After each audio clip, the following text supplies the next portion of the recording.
ਆ ਵੀ ਸ਼ੂਮ ਤੇ ਬੇਈਮਾਨ ਤੇ ਸਖੀ ਬੰਦਾ ਲਿਆਉਣਾ ਲੱਭ ਕੇ, ਅਗਰ ਨਾ ਲੱਭਾ ਤੇ ਮੈਂ ਤੇਰੀ ਧੌਣ ਲਾ ਦਿਆਂਗਾ। ਉਹਨੇ ਠੀਕ ਹੈ, ਘਰ ਆ ਗਿਆ। ਸਾਰੀ ਰਾਤ ਪਿਆ ਸੋਚੀ ਗਿਆ, ਯਾਰਾ ਜਿਹੜੀ ਲਾਈਟ ਇਹਨਾਂ ਦੀ ਬੜੀ ਭੈੜੀ ਲੱਗਦੀ ਮੈਨੂੰ।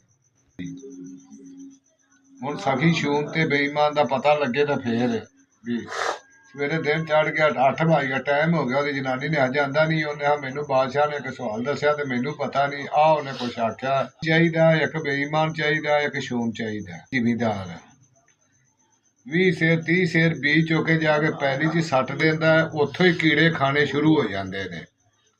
ਪਾਕਰਾ ਕੀੜੇ ਖਾਂਦੇ ਰਹਿੰਦੇ ਨੇ ਉਹ ਸ਼ੈ ਨੂੰ। ਜਦੋਂ ਪੱਕ ਕੇ ਘਰ ਲੈ ਆਉਂਦਾ, ਲੋਕੀ ਪੁੱਛਦੇ ਨੇ ਕਿੰਨੀ ਹੋਈ ਕਣਕ। ਦਾ ਅੱਲਾ ਦਾ ਸ਼ੁਕਰ ਹੈ।